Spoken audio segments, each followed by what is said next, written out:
I must admit that I too, among hundreds of millions of educated people, was under the impression that the African slave trade was the sole responsibility of the Christian Europeans, the white race. That is, until I started exploring the subject in greater depth, and especially after reading an incredibly enlightening book called The Legacy of Arab Islam in Africa by John Alambila Azuma. My whole perspective and understanding has changed dramatically, and I would like you to tell us more about this subject. The success of Muhammadan Islam in deceiving, misinforming, deforming, and contorting both history and reality over a period of almost 1400 years has been astounding. That is, until now.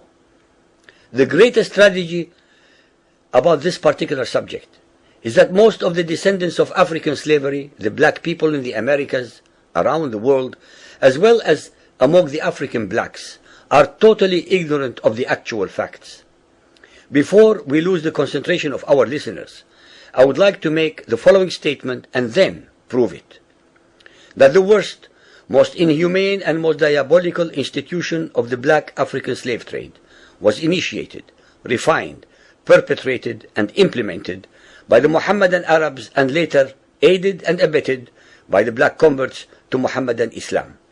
I predict that, as usual, the two subcultures, those of denial of facts and of political correctness, will attack us without once disproving a single statement and or conclusion that we make.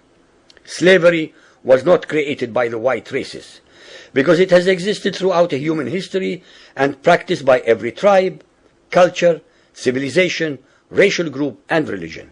In fact, the very word slavery has its root in the name Slav, based upon the Slavic peoples of Europe who were subjugated by other Europeans. It is not common knowledge that the Arabic word abd is synonymous with the meaning of slave.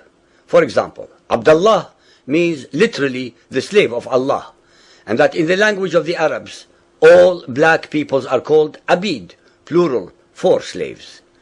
While much has been written concerning the transatlantic slave trade, surprisingly little attention has been paid to the Islamic slave trade across the Sahara, the Red Sea, and the Indian Ocean.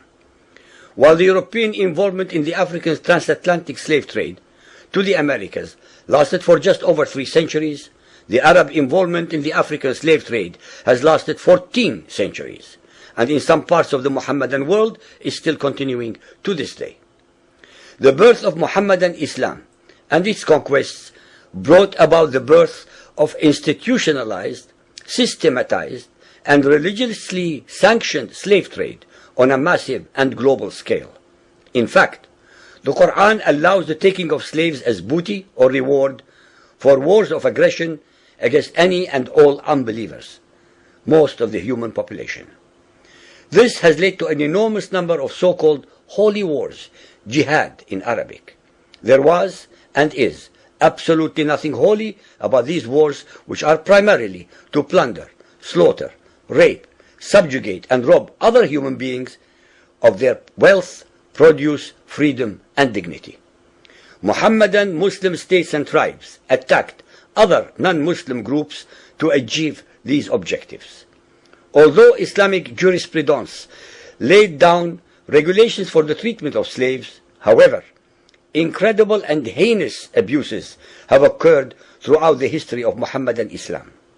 By the Middle Ages, the Arabic word abd was in general used to denote a black slave, while the word mamluk referred to a white slave. Ibn Khaldun, 1332 to 1406, the preeminent Islamic medieval historian and social thinker, wrote, "The Negro nations are, as a rule, submissive to slavery, because they have attributes that are quite similar to dumb animals." It should also be noted that black slaves were castrated based on the assumption that the blacks had an ungovernable sexual appetite. When the Fatimid Caliphate came to power in Egypt, they slaughtered all the tens of thousands of black military slaves and raised an entirely new slave army. Some of these slaves were conscripted into the army at age 10. From Persia to Egypt to Morocco, slave armies from 30,000 to up to 250,000 became commonplace.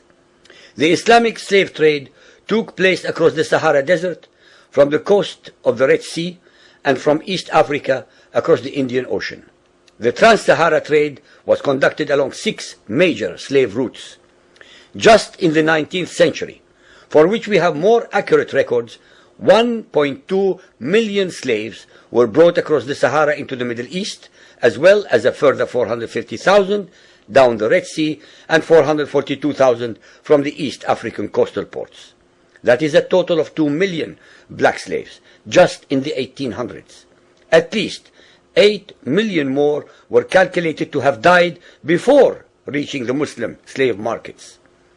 A comparison of the Islamic slave trade to the American slave trade reveals some extremely interesting contrasts. While 2 out of every 3 slaves shipped across the Atlantic were men, the proportions were reversed in the Islamic slave trade. 2 women for every man were enslaved by the Muslims. While the mortality rate of slaves being transported across the Atlantic was as high as 10%, the percentage of slaves dying in transit in the Trans-Sahara and East African slave market was a staggering 80 to 90%. While almost all the slaves shipped across the Atlantic were for agricultural work, most of the slaves destined for the Muslim Middle East were for sexual exploitation as concubines, in harems, and for military service. While many children were born to the slaves in the Americas, the millions of their descendants are citizens in Brazil and the United States today. Very few descendants of the slaves that ended up in the Middle East survived. While most slaves who went to the Americas could marry and have families, most of the male slaves destined for the Middle East were castrated, and most of the children born to the women were killed at birth. It is estimated that possibly as many as 11 million Africans were transported across the Atlantic, 95% of which went to South and Central America, mainly to Portuguese, Spanish, and French possessions. Only 5% of the slaves ended up in what we call the United States today. However, a minimum of 28 million Africans were enslaved in the Muslim Middle East. Since at least 80% of those captured by Muslim slave traders were calculated to have died before reaching the slave markets, it is believed that the death toll from 1400 years of Arab and Muslim slave raids into Africa could have been as high as 112 millions. When added to the number of those sold in the slave markets, the total number of African victims of the Trans-Saharan and East African slave trade could be significantly higher than 140 million people. What is obscene about this whole subject is the Muhammadan, Muslim, and Arab culture of denial regarding their complicity in the African slave trade, as well as the ignorance of black Muslims about the reality of their past and present conditions. The statistics and reports above are based upon the logbooks kept at the African slave ports, ship logs, travelers' reports, eyewitness accounts, etc. Ladies and gentlemen, the facts and reality of Muhammadan Islam's complicity in the slave trade and their inhuman depravity are infinitely more devastating, more staggering, and more incomprehensible than all the nightmare fictions in the world.